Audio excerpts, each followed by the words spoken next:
the mid-20th century, many musicians talked about the death of tonality, as though it were a finite resource that had nothing more to offer composers. However, many composers have continued writing more or less tonal music, and the time has come to reconsider what exactly tonality really means. This isn't a simple question. Once we go beyond the idea that the music must be in a major or minor key and begin and end in the same key, there are many degrees of tonality and various ways it can influence the listener's perception. Let's listen to a few examples and talk about whether or not they are tonal.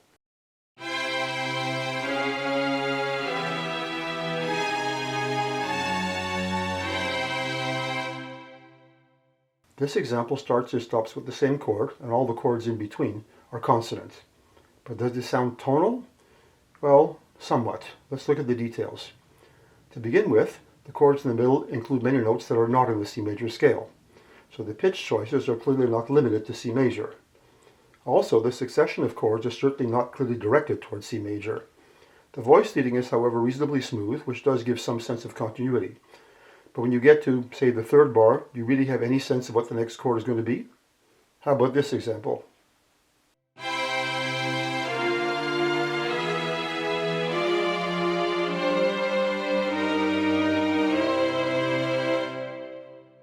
While this one still has several chords that aren't in C major, the diatonic rising stepwise bass and the falling fifth at the end are all in the home key, and the other voices are also smoothly connected. The rising bass certainly gives a sense of direction, and its pitches are limited to the C major scale. So this feels more tonal than the first example, even if there are some local surprises. Now let's look at the same example, but with leaps all over the place.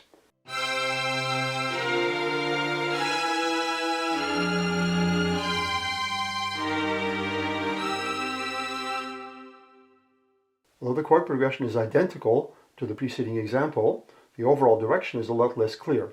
The leaps are always surprising, and the conjunct movement of the bass is gone. This is more demanding for the listener. So, smooth voicing and a clearly directed bass line can create expectations about what follows. And once we have expectations, the composer can play with them, adding surprising twists. This renews interest, keeps the listener wondering what will happen next. Another example.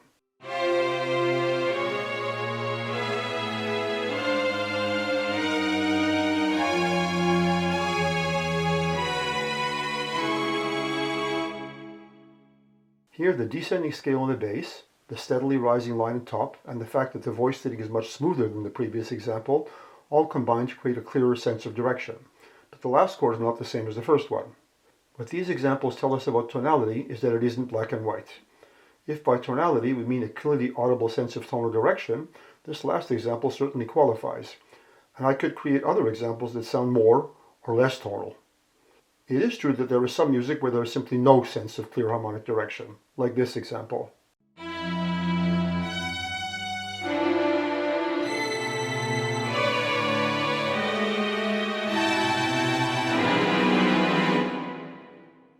Now, I could create a sense of direction here using other dimensions of the music, like tempo, texture, and dynamics.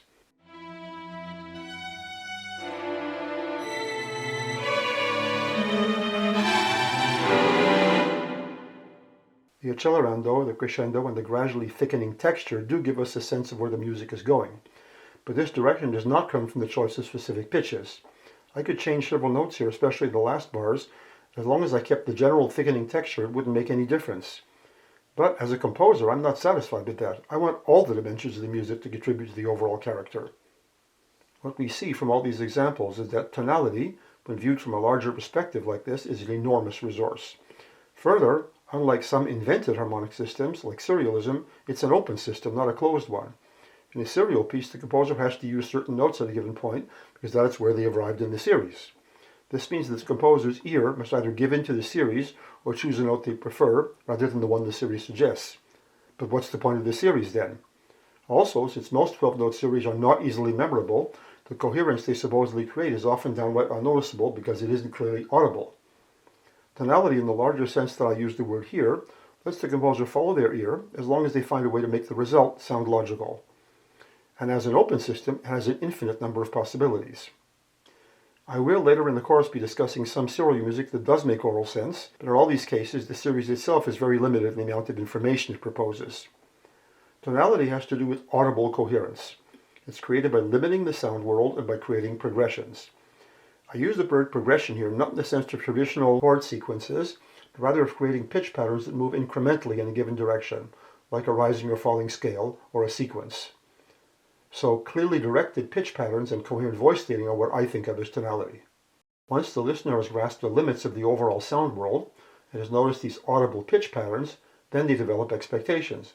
And creating expectations and then playing with them is a very powerful way of getting the listener involved in the music. This is a lot like a good story. Things develop in ways that make sense, but there are sometimes unexpected turns that revive the reader's interest. But unexpected means nothing if there are no expectations to begin with. Although this way of understanding tonality complicates things from a theoretical point of view, from the composer's point of view it's a huge advantage.